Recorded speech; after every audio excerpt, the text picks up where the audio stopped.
Oke Bapak Ibu, Assalamualaikum warahmatullahi wabarakatuh. Apa kabar Bapak Ibu dan teman-teman sekalian? Saya harap Bapak Ibu dan teman-teman sekalian baik-baik saja. Oke Bapak Ibu, di video kali ini kita akan membahas tentang neraca pembayaran dan perdagangan global. Nah, di sini kita tujuannya untuk memahami gitu ya arus kas negara dan dinamika ekonomi lintas batas. Gitu ya. Nah, jadi apa sih itu neraca pembayaran gitu ya? Mungkin Bapak Ibu agak asing lah dengan istilah neraca pembayaran gitu ya. Kadang kan ini kayak terlalu teknis gitu ya. Nah, jadi Bapak Ibu, neraca pembayaran adalah buku kas utama sebuah negara. Nah, jadi analoginya neraca pembayaran itu ibaratkan waktu kita sekolah dulu itu kan ada kas kelas gitu Bapak Ibu ya. Nah, kas kelas yang dibuat oleh wali kelas sekolah kita dulu. Nah, uang kas kelas itu kan kita siswa itu disuruh bayar per hari contoh 500 atau 1000 gitu ya. Nah, fungsi uang kas itu apa? Mungkin salah satunya adalah kalau ingat saya dulu sekolah dulu untuk ikut lomba gitu ya, untuk menghias kelas, untuk ini gitu, ataupun bisa jadi untuk beli sapu, beli pel, beli tong sampah gitu ya. Nah, itu contohnya Bapak Ibu ya. Nah, dalam negara juga seperti itu Bapak Ibu, dia ada uang kasnya. Nah, jadi ada buku kasnya ada. Nah, itu yang disebut dengan neraca pembayaran gitu. Nah, ini secara definisinya lah Bapak Ibu ya, penjelasannya. Jadi, neraca pembayarannya catatan sistematis dari seluruh transaksi ekonomi antara penduduk dalam negeri dan luar negeri. Nah, jadi adalah buku yang mencatat untuk kebutuhan transaksi lah dari luar maupun dari dalam. Nah, kalau dari dalam negeri itu contoh seperti pajaknya, berapa jumlah pajak untuk ini, berapa jumlah pajak untuk itu gitu ya. Kalau di luar negeri itu misalnya kayak dari kantor duta besar Indonesia, di sini berapa tuh apanya, pengeluaran pemasukannya. Nah, terus ada cakupan waktu. Nah, jadi neraca pembayaran itu dia dihitung secara periode, dia nggak selamanya, dia ada cakupan waktunya. Untuk uang kas laporan neraca pembayaran negara dari tahun 2025 sampai 2026 berapa gitu ya. Nah, dia ada batas waktunya, nggak selamanya gitu. Nah, yang ketiga ada komponen transaksi, jadi dia untuk mengintegrasikan arus perpindahan barang. Nah, jadi dia bisa untuk mengintegrasikan lah dari arus perpindahan, baik itu dari barang, jasa, pendapatan, hingga transfer keuangan real gitu. Nah, jadi neraca pembayaran itu bisa dari ekspor atau uang masuk dan impor uang keluar. Kalau ekspor itu kita kan mengirim barang ke luar negeri, otomatis uangnya masuk dari luar negeri ke dalam negeri kita. Nah, itu disebut dengan ekspor. Nah, kalau impor kan barang barang dari apa ya, dari luar negeri masuk ke dalam negeri, itu pasti adalah uang yang keluar gitu ya. Nah,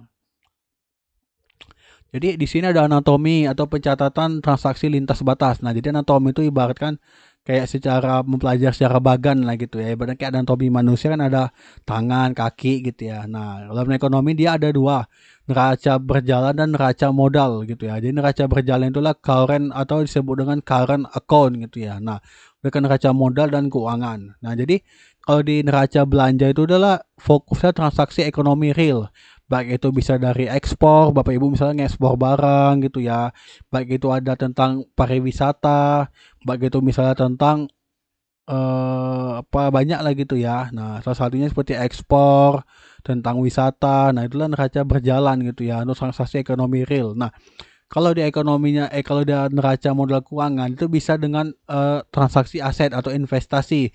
Bisa itu dari ini ya, dari nilai-nilai saham gitu ya. Kan setiap negara tuh pasti perusahaan itu kan banyak sahamnya gitu ya. Atau bisa dari factory atau manufaktur jumlahnya berapa, atau bisa dari surat-surat berharga negara. Contohnya seperti surat utang obligasi gitu. Nah, jadi barometernya itu apa sih dari neraca berjalan? Nah, jadi yang pertama ada transfer unilateral. Nah, jadi transfer unilateral inilah aliran dana sepihak tanpa imbalan langsung, termasuk bantuan luar negeri, hibah dan relatasi pekerja migran. Nah, jadi adalah apa ya, seperti aliran dana sepihak lah gitu. Dia tanpa ada imbalan secara langsung. Nah, misalnya kayak ada bantuan luar negeri. Contoh misalnya kayak dari ada bencana, dari luar negeri mengirimkan bantuan ini gitu ya, ataupun dari hibah. Contoh kayak Indonesia tuh kemarin dapat hibah kapal perang dari Italia gitu ya. Nah, terus ada barang atau neraca perdagangan, ya, mencatat seluruh arus ekspor dan impor perdagangan fisik lintas batas negara. Jadi barang yang kita ekspor ke luar negeri atau barang impor yang masuk ke dalam negeri kita, dia berbentuk fisik, artinya barang yang berbentuk fisik, dia itu bila harus dicatat gitu ya, arusnya itu berapa. Nah, yang ketiga ada pendapatan investasi, dalam mencatat pergerakan arus kas masuk dan keluar dari dividen, artinya uang yang dapat keuntungan. Bisa dari saham, pembayaran bunga, dan laba investasi asing gitu ya. Itu pendapatan investasi. Nah, yang keempat ada jasa, baik itu jasa atau non fisik gitu ya. Nah, jadi jasa itu kan untuk mencakup transaksi non fisik. Jadi dia seperti transportasi komersial, dari pariwisata internasional dan jasa keuangan gitu ya. Contoh kalau misalnya dari pariwisata kayak ada tim kayak bule gitu ya datang ke Indonesia gitu ya. Nah, ataupun jasa keuangan itu seperti bank-bank luar negeri yang beroperasi di Indonesia. Gak cuman bank sih, seperti asuransi juga bisa gitu. Jadi di sini ada aliran dana gitu atau aliran aset dan investasi dari neraca keuangan. Nah, ini terbagi dua, neraca modal dan neraca keuangan. Nah, di sini fokusnya transfer aset non produksi. Nah, dia terdiri dari aset tetap, tanah dan bangunan. Nah, jadi kan tanah dan bangunan ini kan ibarat kalau di negara tuh ya, kalau dari kita penduduk itu kan pribadi itu kan seperti kita punya rumah, kita punya kebun. Nah, seperti itu. Tapi kalau di negara dia tanah dan bangunannya adalah seperti bandara, pelabuhan, tanah milik negara gitu ya. Itu disebut dengan aset dari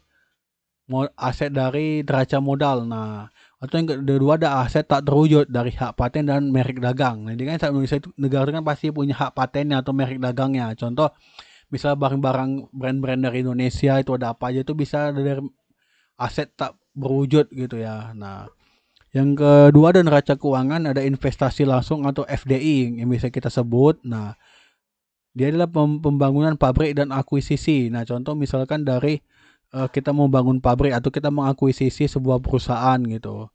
Yang kedua ada investasi portofolio dari transaksi saham dan obligasi. Nah, yang ketiga ada cadangan devisa, adalah untuk simpanan mata uang asing negara gitu. Jadi kan setiap apa itu pasti ada kita cadangan untuk devisa gitu, untuk simpanan mata uang untuk simpanan mata uang asing negara gitu. Nah, di sini ada mesin penggerak angka atau perdagangan internasional. Nah, jadi perdagangan internasional ini adalah perdagangan yang dilakukan secara internasional, artinya secara terbuka antara negara, Bapak Ibu ya. Nah, di sini ada katalis utama ekosistem terbuka. Nah, di sini ada esensi perdagangan. Itu bisa pertukaran barang atau jasa, pergerakan modal lintas batas negara yang dinamis dan berkelanjutan. Nah, yang kedua ada mekanisme utama adalah ekspor atau menjual ke pasar luar negeri. Ya, jadi kita ekspor itu kita menjual barang kita untuk luar negeri. Contoh misalkan dari Indonesia nih mau ngirim ke Jepang gitu ya. Untuk contoh kita mengirim barang kayak buah-buahan gitu. Itu kan kita masuk ekspor, kita mengirim barang ke luar. Nah, jadi kalau impor itu kita membeli barang dari luar negeri untuk kebutuhan domestik. Nah, jadi setiap negara itu dia saling membutuhkan. Nah, paling membutuhkan gitu. Contoh barang di Indonesia tuh kita butuh ini, tapi ini kita nggak ada di Indonesia, nggak ada barang di Indonesia. Nah, kita cari mana yang ada. Contoh di Inggris itu punya barangnya, kita beli barang dari Inggris, maka Inggris akan mengirim barangnya ke Jakarta gitu. Nah, itu dari impor Bapak Ibu ya. Terus ada aktor ekosistem. Nah, jadi dia melibatkan kolaborasi kompleks antara perusahaan multinasional gitu. Artinya perusahaan yang secara multi lah gitu ya. Dia tentang entitas pemerintah, pembuat regulasi dan organisasi pengawas internasional. Nah, jadi ada katalis utama pendorong perdagangan antar negara. Nah, jadi ada distribusi sumber daya. Nah, jadi negara itu dia bertukar komoditas. Artinya komoditas itu dia seperti kayak gampangnya seperti kebun, sawit, seperti batu bara gitu ya. Nah, tujuan untuk memenuhi kebutuhan sumber daya alam yang tidak tersedia secara lokal gitu. Nah, yang kedua ada kesenjangan teknologi ya. Itu ada kolaborasi lintas batas memungkinkan negara untuk saling melengkapi kapabilitas inovasi dan infrastruktur. Nah, jadi kalau setiap negara itu kan pasti berbeda. Ada negara yang teknologinya lebih maju dari negara kita. Contoh seperti Amerika Serikat, Jepang, dan Cina. Nah, kan IG contoh satunya kayak media sosial seperti Instagram gitu ya. Itu kan cuma yang buat itu kan Amerika. Tapi orang Indonesia bisa memakainya. Nah, maka kita butuh untuk kolaborasi antara lintas batas gitu ya. Nah, yang ketiga ada keunggulan komparatif, adalah spesialis strategis. Nah, ada tujuan untuk memfokuskan produksi pada barang dan jasa dengan biaya paling efisien dan relatif terendah. Nah, yang keempat ada akselerasi globalisasi. Nah, jadi fungsinya untuk penurunan hambatan regulasi dan revolusi teknologi komunikasi untuk memfasilitasi integrasi ekonomi yang masif gitu. Nah, jadi ini adalah katalis utama pendorong perdagangan antar negara. Nah, selanjutnya ada dividen ekonomi dan perdagangan global. Nah, jadi dividen ini adalah kayak keuntungan dari perdagangan global. Nah ya, dividen itu artinya keuntungan yang kita capai gitu, yang kita dapatkan. Di sini ada pertumbuhan gitu. Dengan mengharapkan dari perdagangan global, otomatis kita memperluas akses pasar global dan mendongkrak efisiensi skala produksi. Nah, itu udah kesejahteraan. Nah, konsumen mendapat akses ke variasi barang dengan harga kompetitif. Nah, jadi kita sebagai konsumen kita bisa mendapatkan akses ke barang yang dengan harga yang kompetitif gitu. Nah, yang ketiga penciptaan kerja. Nah, jadi sektor ekspor impor membuka keran lapangan pekerja di berbagai lapisan. Nah, jadi dengan keuntungannya dari pedagang global itu kita bisa menciptakan pekerja gitu. Nah, kan kalau kita mau ekspor mengimpor kan membuat barang, otomatis kita butuh tenaga kerja. Nah, akhirnya orang-orang yang mungkin membutuhkan pekerjaan, orang-orang yang kompeten di bidangnya itu bisa bekerja lebih luas lagi karena terbukalah pekerjaan yang besar nih. Nah, yang keempat transfer teknologi di transfer teknologi itu bertujuan untuk mempercepat aliran inovasi ke negara berkembang dan melipat gandakan produktivitas. Nah, seperti yang saya bilang tadi, contoh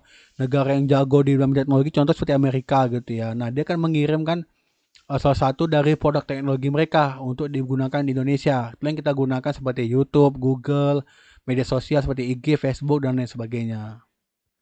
Nah, jadi sintetitas ekosistem terbuka itu ada yang pertama itu ada tujuannya untuk memperkuat kapasitas suatu ekspansi dari aktivitas berdagang seperti ekspor, impor gitu, investasi asing gitu. Nah, dia kan menghasilkan kalkulasi real. Nah, kalkulasi real kan memberikan tentang neraca pembayaran, neraca berjalan dan neraca keuangan. Nah, dari dia terus dia kan dicatat dan diukur untuk menemukan fundamental ekonomi. Jadi pertumbuhan stabilitas dan nilai tukar yang baik. Nah, jadi perdagangan internasional adalah mesinnya neraca pembayaran, adalah rapornya keduanya terintegrasi menurut arah masa depan ekonomi satu bangsa. Nah, jadi eh, perdagangan internasional itu pasti memiliki dampak yang baik bagi suatu negara karena saling melengkapi.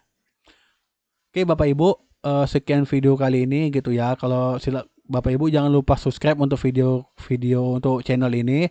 Kalau Bapak Ibu suka, Bapak Ibu bisa like. Kalau Bapak Ibu merasa video ini bermanfaat, Bapak Ibu bagikan ke teman-teman Bapak Ibu. Oke, Bapak Ibu, sekian video kali dari saya. Kita sampai jumpa di video selanjutnya.